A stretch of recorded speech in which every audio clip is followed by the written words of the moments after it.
नमस्कार विद्यार्थी मित्रांनो, SK MPS लॅब या यूट्यूब चॅनलवरती सर्वांचं सहर्ष स्वागत आहे। सर्वांना माझा आवाज क्लिअर येत असेल। आपल्याला प्रश्नपत्रिका आपण अतिसंभाव्य प्रश्न या ठिकाणी घेत आहोत आणि यामध्ये आपण भाग दुसरा आज आपण कव्हर करणार आहे। भाग क्रमांक 2 भाग पहिला आपण बघितलेला आहे। सर्वांनी जास्तीत जास्त विद्यार्थ्यांपर्यंत लेक्चरची लिंक शेअर करा। लेक्चर अतिशय महत्त्वाचं असणार आहे तुमच्यासाठी। येणाऱ्या एक्झाममध्ये हे अतिसंभाव्य प्रश्न नक्कीच तुम्हाला खूप किफायतशीर ठरतील, फायदेशीर ठरतील। त्यामुळे जास्तीत जास्त विद्यार्थ्यांपर्यंत लेक्चरची लिंक तुम्ही शेअर करा आणि चॅनलला सबस्क्राइब असेल, लेक्चरला लाईक करा सर्वांनी लवकरात लवकर। भाग दुसरा आजच्या लेक्चरमध्ये आपण घेणार आहोत आणि यामध्ये आपल्याला सर्वात महत्त्वाचं म्हणजे या पार्टमध्ये आपल्याला अतिसंभाव्य प्रश्न सिरीज आपण स्टार्ट केलेली आहे। याचा आज सेकंड लेक्चर आहे। सोमवारी आपला एक लेक्चर झाला होता।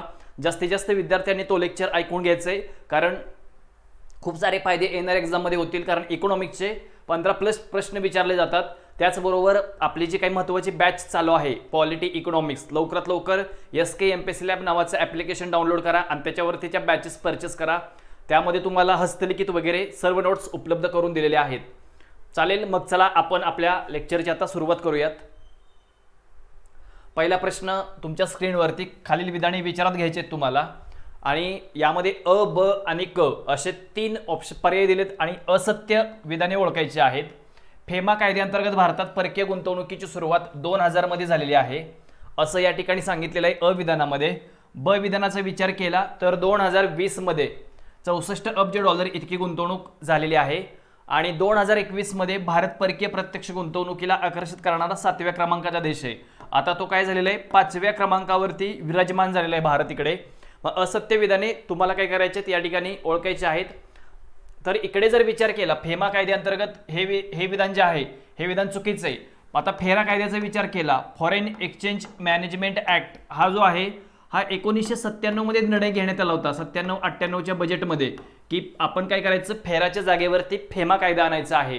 काय करायचं, फेराच्या जागेवरती फेमा कायदा आणायचा आणि आपल्या देशामध्ये 1999 मध्ये हा कायदा आणण्यात आला आणि याची अंमलबजावणी 2000 मध्ये आपल्या देशाच्या अर्थव्यवस्थेमध्ये याची अंमलबजावणी 2000 मध्ये झालेली होती। त्यानंतर फेरा कायद्याचा विचार केला, फॉरेन एक्सचेंज रेग्युलेशन ऍक्ट हा कायदा 1973 मध्ये झाला आणि या कायद्याची अंमलबजावणी 1974 मध्ये झालेली आहे। अतिशय महत्त्वपूर्ण या गोष्टी आहेत, एक्झामला वारंवार विचारल्या जाणाऱ्या या बाबी आहेत। नक्की याच्यावरती प्रश्न विचारला जातो। या कायद्याअंतर्गत काय केलं जातं, सर्वात महत्त्वाची गोष्ट म्हणजे काय केलं जातं, तर यामध्ये परकीय चलनाचे संवर्धन केले जाते। परकीय चलनाचे संवर्धन यामध्ये केले जाते। परकीय चलनाचे संरक्षण देखील या कायद्याअंतर्गत करण्यात आलेलं होतं आणि हा कायदा खूप हार्ड होता आणि हा कायदा जो होता फेराच्या जागेवर जो कायदा आणण्यात आला होता फेमा कायदा, अतिशय सौम्य कायदा होता। यावर हे प्रश्न विचारले गेलेत। 64 अब्ज डॉलर आणि परकीय प्रत्यक्ष गुंतवणूक। आता परकीय प्रत्यक्ष गुंतवणुकीचा जर विचार केला, या शब्दाचा जर विचार केला परकीय प्रत्यक्ष गुंतवणुकीचा, तर आपल्या देशामध्ये सर्वाधिक परकीय प्रत्यक्ष गुंतवणूक जो आहे तो सिंगापूर हा देश करतो। कोण करत असतो, सिंगापूर हा देश करतो। आणि परकीय प्रत्यक्ष गुंतवणूक याचे 2 रूट पडतात, एक ऑटोमॅटिक रूट आणि दुसरा आहे गव्हर्नमेंट अप्रूव्ह रूट। असे 2 मार्ग परकीय प्रत्यक्ष गुंतवणुकीचे पडत असतात। ज्यावेळेला एखादी कंपनी किंवा एखादी व्यक्ती ज्यावेळेला आपल्या देशामध्ये 10% शेअर्स खरेदी करते एखाद्या कंपनीमध्ये, त्यावेळेला त्याला FDI म्हणजे फॉरेन डायरेक्ट इन्व्हेस्टमेंट असे म्हटले जाते। फॉरेन डायरेक्ट इन्व्हेस्टमेंट त्याला म्हटले जाते। आणि असत्य विधानाचा जर विचार केला या प्रश्नाच्या बाबतीमध्ये, तर पर्याय क्रमांक 1 हे विधान काय आहे, असत्य आहे, लक्षात ठेवायचं आहे। फेमा कायद्याअंतर्गत लक्षात ठेवायचं, फॉरेन एक्सचेंज मॅनेजमेंट ऍक्ट 99चा आहे, 2000 मध्ये त्याची सुरुवात वगैरे झाली होती, पण गुंतवणूक ऑलरेडी आधी चालू झाली होती। त्यामुळे जे विधान आहे ते या ठिकाणी 95-96च्या आसपास काहीतरी इन्व्हेस्टमेंट या ठिकाणी FDIला सुरुवात झाली होती या कायद्याअंतर्गत, म्हणजे त्याच्या आदल्या गोष्टी लक्षात ठेवायच्यात। त्यामुळे ऑप्शन क्रमांक 1 हे या प्रश्नाचं उत्तर आहे। FDIचा विचार केला, ऑटोमॅटिक रूटद्वारे तुम्ही 100% इन्व्हेस्टमेंट करू शकता। ऑटोमॅटिक रूटद्वारे तुम्हाला 100% इन्व्हेस्टमेंट करण्याची परमिशन आहे। 100% इन्व्हेस्टमेंट तुम्ही करू शकता, पण जर या ठिकाणी जर विचारात घेतलं तर तुम्हाला 30 दिवसाच्या आत संबंधित रिझर्व्ह बँक ऑफ इंडियाच्या संमतीची काय असते, आवश्यकता असते। RBIच्या काय असते या ठिकाणी विभागाची आवश्यकता असते इन्व्हेस्टमेंट केल्यानंतर। म्हणजे सर्व विद्यार्थ्यांनी या प्रश्नाचं उत्तर अगदी अचूक सांगितलेलं आहे। पर्याय क्रमांक 1 हे या प्रश्नाचं उत्तर आहे। $64 अब्ज इतकी गुंतवणूक झालेली आहे आणि परकीय प्रत्यक्ष गुंतवणुकीची आपण डेफिनेशन देखील या ठिकाणी बघितलेली आहे. चला आता नेक्स्ट क्वेश्चन आपण घेणार आहोत. लवकरात लवकर सर्वांनी जास्तीत जास्त विद्यार्थ्यांपर्यंत लेक्चरची लिंक तुम्ही शेअर करायची आहे. यानंतर परकीय कोणत्या कारणामुळे चलन पूर्ण परिवर्तनीय आहे हे सिद्ध होते. पहिला या ठिकाणी अविधान आहे, कोणत्याही सरकारी हस्तक्षेपाशिवाय आंतरराष्ट्रीय बाजारात चलनाला स्वतःचे मूल्य ठरवण्याची परवानगी देणे. राजकीय दृष्टीने ब विधान, आंतरराष्ट्रीय बाजारात चलनाला स्वतःचे मूल्य ठरवण्याची परमिशन देणे. केंद्रीय बँक विनिमय दरावर नियंत्रण ठेवते. आणि चौथा आहे वरील पैकी कोणतेही नाही. हो का, सिद्ध होते लक्षात ठेवायचंय. तर या प्रश्नाच्या बाबतीमध्ये जर विचार केला, चलनाची परिवर्तनीयता, ज्या वेळेला आपलं चलन परकीय चलनाच्या संदर्भामध्ये, परकीय चलन या संदर्भामध्ये मुक्तपणे विनिमय असते. काय असते? मुक्तपणे विनिमय असते. त्याला काय म्हटलं जातं? चलनाची परिवर्तनीयता असे म्हटले जाते. चलनाची परिवर्तनीयता असे त्याला संबोधले जाते, किंवा त्याला रुपयाची परिवर्तनीयता असे देखील म्हटले जाते.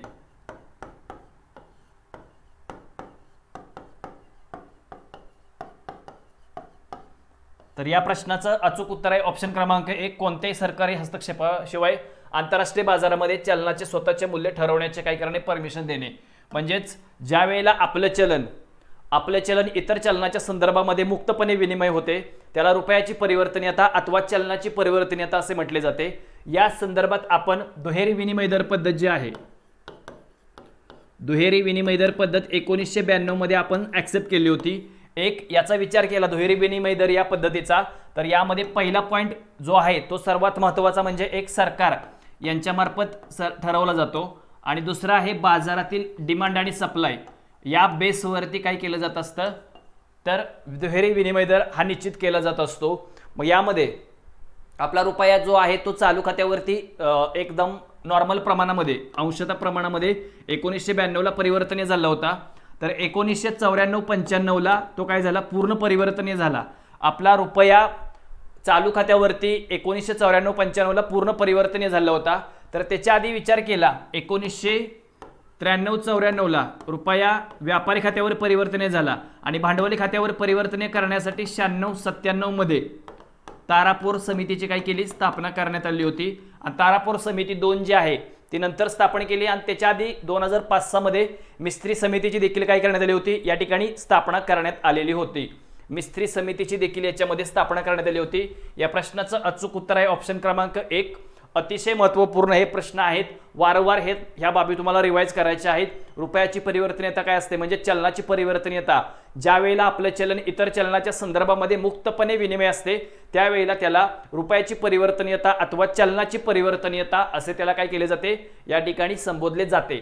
चला नेक्स्ट क्वेश्चन आहे, विशेष आर्थिक क्षेत्राचे खालीलपैकी कोणती उद्दिष्टे आहेत? म्हणजेच याला स्पेशल इकॉनॉमिक झोन असे म्हटले जाते. आणि स्पेशल इकॉनॉमिक झोनचा विचार केला तर चीन या देशाच्या धर्तीवरती, कोणत्या देशाच्या? चीन या देशाच्या धर्तीवरती आपल्या देशामध्ये स्पेशल इकॉनॉमिक झोन अवलंबलेला होता, लक्षात ठेवायचंय. आणि तो कधी अवलंबलेला होता? तर 2000 मध्ये. त्यानंतर त्याचा 2005 मध्ये कायदा झाला, आणि 2006 मध्ये त्या कायद्याची काय झालेली आहे? अंमलबजावणी झालेली आहे. स्पेशल इकॉनॉमिक झोनचा विचार केला तर इकडे काय दिलंय? वस्तू आणि सेवांच्या निर्यातीला प्रोत्साहन देणे. अगदी बरोबर आहे हे. वस्तू आणि सेवांच्या निर्यातीला प्रोत्साहन देणे म्हणजे अविधान तुम्हाला इकडे कुठे दिसते बघायचंय. ऑप्शन सेकंड इलिमिनेट होतो इथे, कारण इथे नाही, ऑप्शन इथे नाही. रोजगार निर्माण करणे हे देखील याच्यामध्ये येतं. स्पेशल इकॉनॉमिक झोनचं प्रमुख ऑब्जेक्टिव्ह जर हेच असतं बऱ्यापैकी खूप साऱ्या योजनांचं किंवा खूप साऱ्या यांचं लक्षात ठेवायचं की रोजगार निर्मिती, त्यामुळे ब विधान पण येतं. आता तिसऱ्या ऑप्शनमध्ये जर विचार केला तर ब विधान या ठिकाणी देण्यात आलेलं नाही. ब विधानाचा विचार केला तर ब विधान या ठिकाणी नाही. गुंतवणुकीला प्रोत्साहन देणे हे पण याच्यामध्ये येतं, क येतं, त्याच्यामुळे हे इकडं नाही. त्यामुळे ऑप्शन क्रमांक 4 हे या प्रश्नाचं उत्तर आहे. पायाभूत सुविधांचा विकास वगैरे म्हणजे चारीच्या चारी बाबी याच्यामध्ये येत असतात. चारीच्या चारी बाबींचा याच्यामध्ये काय केला जातो? विचार केला जातो. चीन या देशाच्या धर्तीवरती आपण 2000 मध्ये आपल्या देशामध्ये स्पेशल इकॉनॉमिक झोन हे झालं होतं. या संदर्भात तुमचा उद्योग जर निर्यातक्षम असेल तर तुम्हाला बऱ्याच टॅक्सेस पासून काय दिली जाते? सवलत दिली जात असते. त्याचबरोबर याच्यामध्ये रोजगार निर्माण करणे असेल, पायाभूत सेवा सुविधांचा विकास करणे या महत्त्वपूर्ण बाबी याच्यामध्ये देण्यात आलेल्या आहेत. त्याचबरोबर पायाभूत सेवा सुविधांचा विकास झाला पाहिजे आणि याच्या अंतर्गत स्पेशल इकॉनॉमिक झोन अंतर्गत या ठिकाणी रोजगाराची निर्मिती देखील होत असते। त्यामुळे स्पेशल इकॉनॉमिक झोनचा जर विचार केला तर ह्या बाबी अतिशय महत्त्वाच्या आहेत, यावरती देखील खूप सारे प्रश्न विचारले गेलेले आहेत। 2021च्या कंबाईन पूर्व परीक्षेमध्ये याच्यावरती प्रश्न विचारला गेलेला होता। त्यामुळे स्पेशल इकॉनॉमिक झोन हा घटक अतिशय व्यवस्थितपणे तुम्हाला करून ठेवायचा आहे। ओके, चला नेक्स्ट क्वेश्चन। विशेष आर्थिक क्षेत्र धोरण पुढीलपैकी कोणत्या वर्षी जाहीर करण्यात आलं? नॉर्मल प्रश्न लक्षात ठेवायचे, जसं मागचा प्रश्न होता त्याचाच रेफरन्स याच्यामध्ये विचारत घ्यायचे आपल्याला। आणि या प्रश्नाचं उत्तर आहे 2000। चीन या देशाच्या धर्तीवरती, कोणत्या देशाच्या धर्तीवरती? चीन या देशाच्या धर्तीवरती special economic zone. Special economic झोनमुळे रोजगाराच्या संधी आपल्याला उपलब्ध होत असतात। रोजगाराच्या संधी उपलब्ध झाल्या तर एक सगळ्यात महत्त्वाची गोष्ट म्हणजे कोणती? तर रोजगार उपलब्ध झाल्यानंतर तुम्हाला इथे सर्वात महत्त्वाचा एक पॉइंट तो कोणता लक्षात ठेवायचा आहे? रोजगार मिळाल्यामुळे तुम्हाला तुमच्या जीवनमान राहणीमानामध्ये सुधारणा होते, तुमच्याकडे पैसा येतो आणि तुमच्या या ठिकाणी तुमची डिमांड काय होते? वाढते, म्हणजेच वस्तू आणि सेवांच्या किमतीमध्ये वाढ होते। त्यालाच इन्फ्लेशन असे देखील संबोधले जाते। एकदम नॉर्मल प्रश्न आहे, लक्षात ठेवायचं आहे। सर्व विद्यार्थ्यांनी आपल्या SK लॅब या चॅनलला सबस्क्राईब करायचं आहे, लेक्चरला लाईक करायचं आहे आणि जास्तीत जास्त विद्यार्थ्यांपर्यंत या लेक्चरची लिंक शेअर करायची आहे। ओके, खूप छान पद्धतीने बरेच विद्यार्थी आन्सर देतात आणि असंच तुम्हाला आन्सर देऊन या प्रश्नांचं जे आहे ह्या सर्व बाबी काय करायच्यात? क्लिअर करायच्या आहेत। भारताच्या शहरी भागामध्ये आढळणारी बेरोजगारी। आता शहरी भागामध्ये बेरोजगारी कोणती आढळते हे आपल्याला या ठिकाणी लक्षात घ्यायचं आहे। आता बेरोजगारी म्हणजे काय?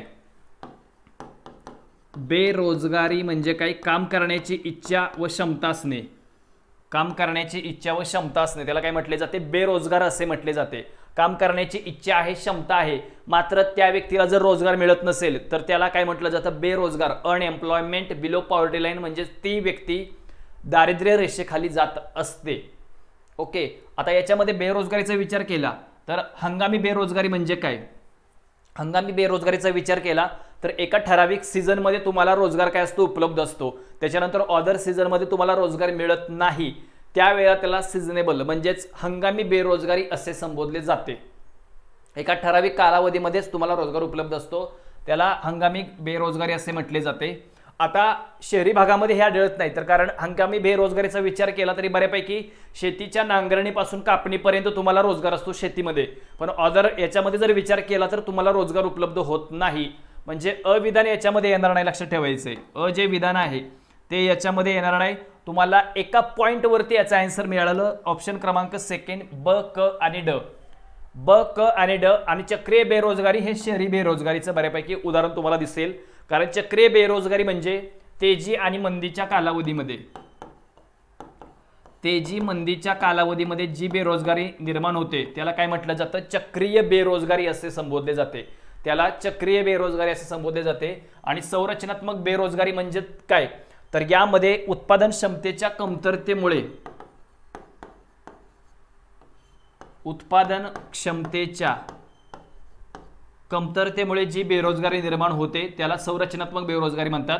आणि घर्षणात्मक म्हणजे ऐच्छिकरित्या ज्यावेळेला आपण चांगल्या रोजगाराच्या प्रतीक्षेत असतो, म्हणजे रोजगार भेटलाय पण आपल्याला अजून त्याच्यापेक्षा खूप चांगला रोजगार पाहिजे, चांगला जॉब पाहिजे, ज्यावेळेला आपण अशा प्रकारे चांगल्या रोजगाराच्या प्रतीक्षेत असतो ऐच्छिकरित्या, ओके, म्हणजे स्वतःच्या मर्जीने, त्यावेळेला त्याला घर्षणात्मक बेरोजगारी असे संबोधले जाते। त्यावेळेला त्याला घर्षणात्मक बेरोजगारी आणि चक्रीय बेरोजगारी ही बऱ्यापैकी विकसित देशामध्ये दिसून येते। कोणत्या देशामध्ये? विकसित, उदाहरणार्थ अमेरिकेमध्ये तेजी मंदीच्या परिस्थितीमध्ये ही बेरोजगारी दिसून येत असते। अतिशय महत्त्वपूर्ण प्रश्न आहेत, प्रश्न वारंवार तुम्हाला हे रिवाइज करायचे आहेत। हेच प्रश्न आयोग या लिंकने खूप सारे प्रश्न सेट असतात पेपरमध्ये, त्यामुळे जास्तीत जास्त हे क्वेश्चन जे आहेत आपले चाललेत ते वारंवार तुम्ही बघायचे आहेत सर्व विद्यार्थ्यांनी। त्यामुळे या प्रश्नाचा विचार केला तर ऑप्शन क्रमांक सेकंड ब, क आणि ड। हंगामी बेरोजगारी शहरी भागामध्ये त्याचं उदाहरण नाही। संरचनात्मक आणि घर्षणात्मक बेरोजगारी यांना एकत्रित नैसर्गिक बेरोजगारी असे संबोधले जाते। काय संबोधले जाते? याला नैसर्गिक बेरोजगारी असे त्याला संबोधले जात असते। ओके, चला मग आपण आता नेक्स्ट क्वेश्चन बघूयात। अर्थव्यवस्थेमध्ये कराचा दर आणि कर महसूल याचा जर विचार केला तर तुम्हाला इकडे कोणता वक्र या संदर्भात टॅक्स संदर्भात जर विचार केला, लॉरेंज वक्ररेषा असेल, लॅपर वक्ररेषा असेल, फिलिप्स असेल आणि कुझनेट्स वक्ररेषा असेल. अतिशय महत्त्वपूर्ण प्रश्न आहे. वक्ररेषा तुम्हाला पाठ असल्या पाहिजेत, याच्यावरती प्रश्न विचारला जातो, लक्षात ठेवायचं आहे. वक्ररेषांचा विचार केला तर या प्रश्नाचं उत्तर, अचूक उत्तर आहे लॅपर वक्ररेषा.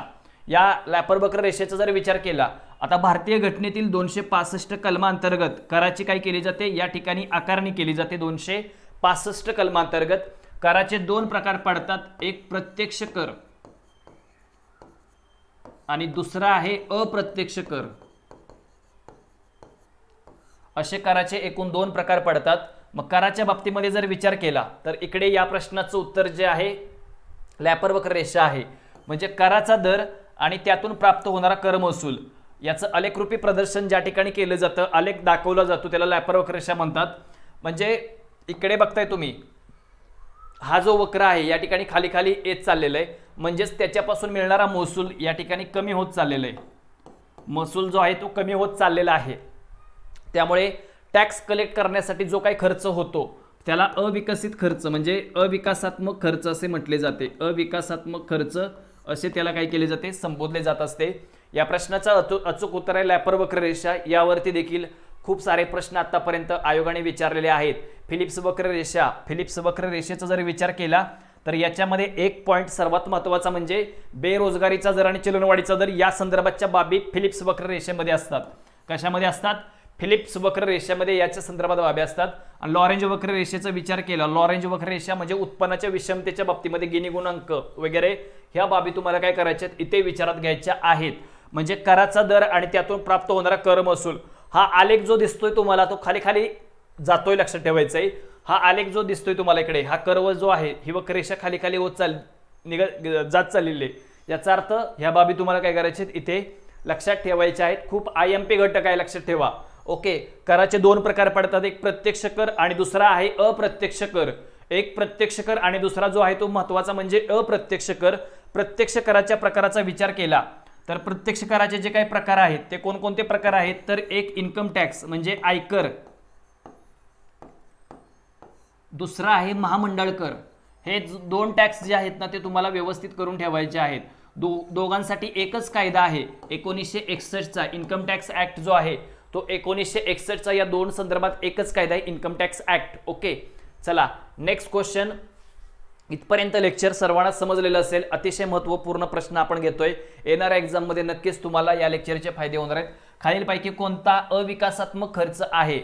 आता खालीलपैकी कोणता अविकासात्मक म्हणजे ज्याच्यावर खर्च केला जातो त्याच्यापासून कोणत्याही प्रकारचा इन्कम मिळत नाही, किंवा ज्याच्यावर खर्च केला जातो जेवढा खर्च केलाय तेवढ्या प्रमाणामध्ये आपल्याला रिटर्न्स मिळत नाही, त्याला अविकासात्मक खर्च असे संबोधले जाते. आता विकासात्मक, अविकासात्मक, सरकारी खर्च हे सर्व तुम्हाला माहित असले पाहिजेत. यावरती प्रश्न विचारले गेलेले आहेत खूप सारे आतापर्यंत.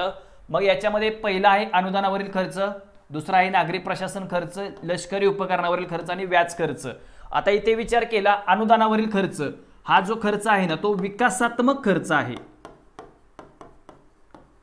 कोणता खर्च आहे? हा विकासात्मक खर्च आहे.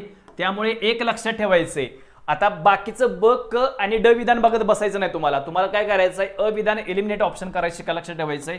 इथे अ आहे, इथे अ आहे, इथे आहे. ऑप्शन क्रमांक 2 अविकासात्मक खर्च, कारण 3-3च येणार आहे त्याच्यामध्ये, 4चे 4 येऊ शकत नाही, कुठलेही 3 येणार आहेत. कारण पर्यायामध्ये बघा 3 3 3 प्रत्येक ठिकाणी 3च ऑप्शन आहेत. या ठिकाणी नागरी प्रशासनावरील खर्च हा अविकासात्मक खर्च असतो, लष्करी उपकरणावरील खर्च हा देखील अविकासात्मक आणि व्याज खर्च हा देखील अविकासात्मक. त्यामुळे या प्रश्नाचं उत्तर आहे ऑप्शन क्रमांक 2 अविकासात्मक खर्च. आणि विकासात्मक खर्च म्हणजे ज्याच्यापासून विकास अपेक्षित आहे, विकास होतो, त्याला विकासात्मक खर्च असे संबोधले जाते. काय संबोधले जाते? त्याला विकासात्मक खर्च असे त्याला संबोधले जात असते. म्हणजेच अनुदानावरचा खर्च असेल, त्याचबरोबर याच्यामध्ये शेती किंवा कृषीवरचा असेल, शिक्षण असेल, यावर होणारा खर्च हा विकासात्मक खर्च असतो, लक्षात ठेवायचं आहे. शेती, शिक्षण असेल, त्याचबरोबर ऊर्जा निर्माण यावर होणारा खर्च हा देखील खर्च कोणता असतो? विकासात्मक खर्च असतो. याच्यामध्ये हा देखील विकासात्मक खर्च आहे. त्याचबरोबर अविकासात्मक खर्चाचा विचार केला तर अविकासात्मक कर गोळा करणे, कर महसूल गोळा करणे, हा अविकासात्मक खर्च आहे. त्यानंतर नागरी प्रशासनावरला खर्च हा देखील अविकासात्मक खर्च आहे. त्यानंतर व्याज खर्च अविकासात्मक सरकारी खर्च आहे. आणि लष्करी उपकरणावरील हा देखील अविकासात्मक खर्च आहे. म्हणजे याला अजून एक शब्द आहे म्हणजे गैर खर्च असं देखील याला संबोधलं जातं. आपल्या बजेटचा विचार केला तर याच्यामध्ये दोन गोष्टी तुम्हाला विचारात घ्यायच्या त्या म्हणजे कोणत्या, तर महसुली जमा आणि भांडवली जमा. महसुली अर्थसंकल्प आणि भांडवली अर्थसंकल्प असे दोन याचे प्रकार पडत असतात. महसुली जमेचा विचार केला तर महसुली जमा आणि महसुली खर्च, भांडवली जमेचा विचार केला तर भांडवली जमा आणि भांडवली खर्च. पण टोटली विचार केला एकूण जमेपेक्षा एकूण खर्च ज्या वेळेला जास्त असतो त्यावेळेला अर्थव्यवस्थेमध्ये फिस्कल डेफिसिट निर्माण होत असते. म्हणजे राजकोषीय तूट आपल्या अर्थव्यवस्थेमध्ये काय होत असते या ठिकाणी निर्माण होत असते. SKMPSC लॅब या चॅनलला सर्वांनी लवकरात लवकर सबस्क्राईब करायचं आहे. अतिशय महत्त्वपूर्ण लेक्चर या चॅनलवरती झालेले आहेत. सर्वांनी ते व्यवस्थित ऐकून घ्या. एकदम सोप्या भाषेमध्ये प्रत्येक घटक तुमचा काय केला या ठिकाणी कव्हर केलेला आहे. वारंवार लेक्चर बघा. येणाऱ्या एक्झाममध्ये खूप सारे तुम्हाला बेनिफिट्स या लेक्चरच्या माध्यमातून होणार आहेत. त्यामुळे अजिबात कोणीही गाफील राहू नका या लेक्चरच्या बद्दल. पुढील या ठिकाणी आपल्याला विधाने विचारात घ्यायची आहेत. ओके, आता अर्थव्यवस्थेला चालना देण्यासाठी 2 मिनिटं या प्रश्नामध्ये विधान नाही, आपण नंतर घेऊया ते. फिस्कल रिस्पॉन्सिबिलिटी आणि बजेट मॅनेजमेंट ऍक्ट FRBM ऍक्टची उद्दिष्टे आपल्याला या ठिकाणी विचारात घ्यायची आहेत. FRBM ऍक्ट हा जो कायदा आहे आपल्या देशामध्ये कधी झाला होता, तर हा कायदा 2003 मध्ये झालेला आहे. लक्षात ठेवायचं आहे. कायदा का करण्यात आलेला होता, तर एक महसुली तूट कमी करण्यासाठी हा कायदा करण्यात आलेला होता. सेकंड, हा जो कायदा आहे राजकोषीय तूट कमी करण्यासाठी हा कायदा करण्यात आलेला होता. राजकोषीय तूट देखील कमी करण्यासाठी हा कायदा जो आहे तो आपल्या देशामध्ये करण्यात आलेला आहे. अतिशय महत्त्वपूर्ण कायदा आहे. लक्षात ठेवायचं आहे. 2003 मध्ये झाला होता FRBM act, fiscal responsibility and budget management act. खूप महत्त्वाचा कायदा आहे. 2003 चा कायदा आहे. नंतर यासाठी डॉक्टर विजय केळकर देखील समिती होती. लक्षात ठेवायचं आहे. आता राजकोषीय तूट कमी करणे असेल हे याच्यामध्ये 100% येणार. लक्षात ठेवायचं आहे. राजकोषीय तूट कमी करणे 100% याच्यामध्ये येणार. म्हणजे अविधान चेक करा. ओके, ते अविधान आहे, इथं पण आहे आणि इथे पण अविधान आहे. म्हणजे एक लक्षात ठेवायचं आहे, फिस्कल रिस्पॉन्सिबिलिटी आणि बजेट मॅनेजमेंट ऍक्ट याचं ऑप्शन 100% याच्यामध्ये येणार आहे. म्हणजे ऑप्शन क्रमांक 2 कट झालेलं आहे. त्यानंतर महसुली तूट कमी करणे हे जे केले याच्यामध्ये 100% येणार. विधान देखील 100% याच्यामध्ये येणार आहे. जे विधान आहे ते देखील याच्यामध्ये काय होणार आहे, 100% विधान देखील येणार आहे. या विधानाचा जर विचार केला तर विधान येणार आहे, म्हणजे इथे नाही, म्हणजे ऑप्शन कट झाला. देशातील समग्र लक्ष्य स्थैर्य प्राप्त करणे हे देखील याच्यामध्ये येणार आहे. म्हणजे ऑप्शन क्रमांक 1 या प्रश्नाचं उत्तर आहे. सार्वजनिक खर्चामध्ये वाढ करणे हे फिस्कल ह्याचं उद्दिष्ट नाही, कमी झाला पाहिजे. कारण खर्च कमी झाला तर राजकोषीय तूट आणि महसुली तूट कमी होऊ शकते. महसुली तूट म्हणजे काय, तर महसुली जमेपेक्षा महसुली खर्च जास्त असणे. महसुली जमेपेक्षा महसुली जमेपेक्षा खर्च जास्त असणे त्याला महसुली तूट. आणि सेम जमेपेक्षा खर्च जास्त असतो टोटली, त्यावेळेला त्याला काय म्हटलं जातं, राजकोषीय तूट असे त्याला काय केले जाते या ठिकाणी संबोधले जात असते. ह्या बाबी तुम्हाला काय करायच्यात या लेक्चरच्या बाबतीत लक्षात ठेवायच्या आहेत. समग्र लक्ष्य स्थैर्य प्राप्त करणे असेल, राजकोषीय तूट कमी करणे, महसुली तूट कमी करणे. महसुली जमेपेक्षा महसुली खर्च जास्त असतो त्यावेळेला भारतीय अर्थव्यवस्थेमध्ये महसुली तूट निर्माण होते. आणि राजकोषीय तूट म्हणजे काय, महसुली जमा प्लस भांडवली जमा मायनस टोटल एक्सपेंडिचर. म्हणजेच एकूण जमेपेक्षा एकूण खर्च जास्त असतो त्यावेळेला त्याला काय म्हटलं जातं, राजकोषीय तूट असे म्हटले जाते. फिस्कल डेफिसिट असे त्याला काय केले जाते, संबोधले जात असते. प्रश्न अतिशय महत्त्वाचा आहे. FRBM ऍक्टचा विचार केला, यामध्ये राजकोषीय दायित्व जो कायदा आहे 2003 मध्ये झाला होता. कशासाठी केला होता, तर महसुली तूट आणि महत्त्वाचं म्हणजे राजकोषीय तूट कमी करण्यासाठी हा कायदा काय केला होता या ठिकाणी अर्थव्यवस्थेमध्ये आपल्या करण्यात आलेला होता. या कायद्याचा जर विचार केला तर या कायद्यामध्ये ह्या बाबी अतिशय महत्त्वपूर्ण आहेत, त्यामुळे तुम्हाला काय करायचे लक्षात ठेवायच्या आहेत.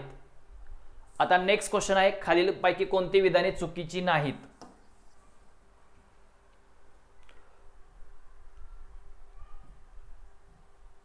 खालीलपैकी कोणती विधाने चुकीची नाहीत. ओके, अतिशय महत्त्वपूर्ण हा प्रश्न आहे. स्वातंत्र्यानंतर भारताचा पहिला अर्थसंकल्प RK षण्मुख शेट्टी यांनी मांडलेला होता. भारतीय गणराज्यासाठीचा पहिला अर्थसंकल्प जॉन मताई यांनी मांडलेला होता. आणि भारतामध्ये सर्वाधिक वेळा अर्थसंकल्प मोरारजी देसाई यांनी मांडलेला आहे. अर्थसंकल्पाचा विचार केला तर एक लक्षात ठेवायचं आहे, अर्थसंकल्पाचे एकूण प्रकार पडतात किती? 3 प्रकार पडतात. एक म्हणजे बॅलन्स्ड बजेट, दुसरा आहे सरप्लस बजेट आणि तिसरा आहे डेफिसिट बजेट. असे एकूण 3 प्रकार पडत असतात. बॅलन्स्ड बजेट, सरप्लस बजेट आणि डेफिसिट बजेट यावरती प्रश्न विचारला जाऊ शकतो. लक्षात ठेवायचं बॅलन्स्ड बजेट, सरप्लस बजेट आणि डेफिसिट बजेट. मोरारजी देसाई हे विधान बरोबर आहे. म्हणजे या प्रश्नाचा विचार केला तर ऑप्शन क्रमांक 4 सर्वच्या सर्व बरोबर आहे. स्वातंत्र्यानंतरचा पहिला अर्थसंकल्प शैमुख शेट्टी यांनी मांडलेला होता. ओके. आणि लियाकत अली खान यांनी आधी मांडलाय, स्वातंत्र्याच्या आधीचा.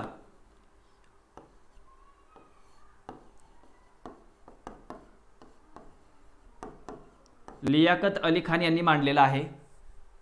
सर या जॉन मताई यांनी, त्यानंतर मोरारजी देसाई यांनी मांडलेला आहे. लक्षात ठेवायचं आहे. आणि पहिल्या निवडणुका झाल्यानंतर सी डी देशमुख 1952 मध्ये लक्षात ठेवायचं यांनी मांडलेला होता. 1952 मध्ये त्यांनी मांडलेलं आहे. त्यामुळे या प्रश्नाचं अचूक उत्तर आहे ऑप्शन क्रमांक 4 सर्वच्या सर्व विधाने काय आहेत या ठिकाणी बरोबर आहेत. अतिशय महत्त्वपूर्ण अर्थसंकल्प भारतीय घटनेतील 112 नंबरच्या आर्टिकलमध्ये वार्षिक वित्तीय विवरण आणि 202 नंबरमध्ये राज्याचं वार्षिक वित्तीय विवरणपत्र असे त्याला संबोधले जाते. राज्याचे वार्षिक वित्तीय विवरणपत्र असं देखील त्याला काय केले जाते या ठिकाणी संबोधले जात असते. लियाकत अली खान यांनी काय केला होता, हा अर्थसंकल्प जो आहे तो या ठिकाणी मांडलेला आहे स्वातंत्र्याच्या आधी. ओके. त्यामुळे या प्रश्नाचं अचूक उत्तर ऑप्शन क्रमांक 4 तिन्हीच्या तिन्ही विधाने काय आहेत या ठिकाणी बरोबर आहेत.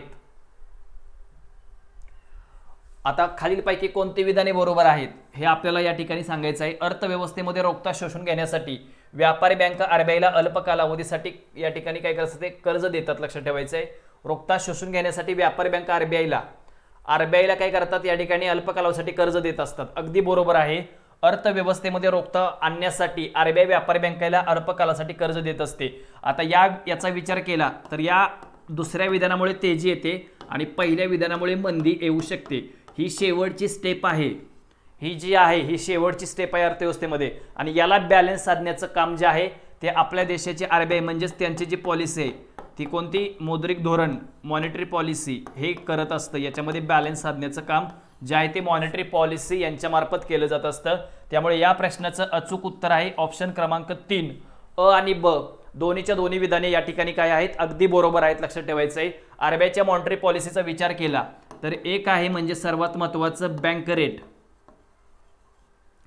त्यानंतर आहे CRR, त्यानंतर आहे SLR, त्यानंतर आहे रेपो रेट,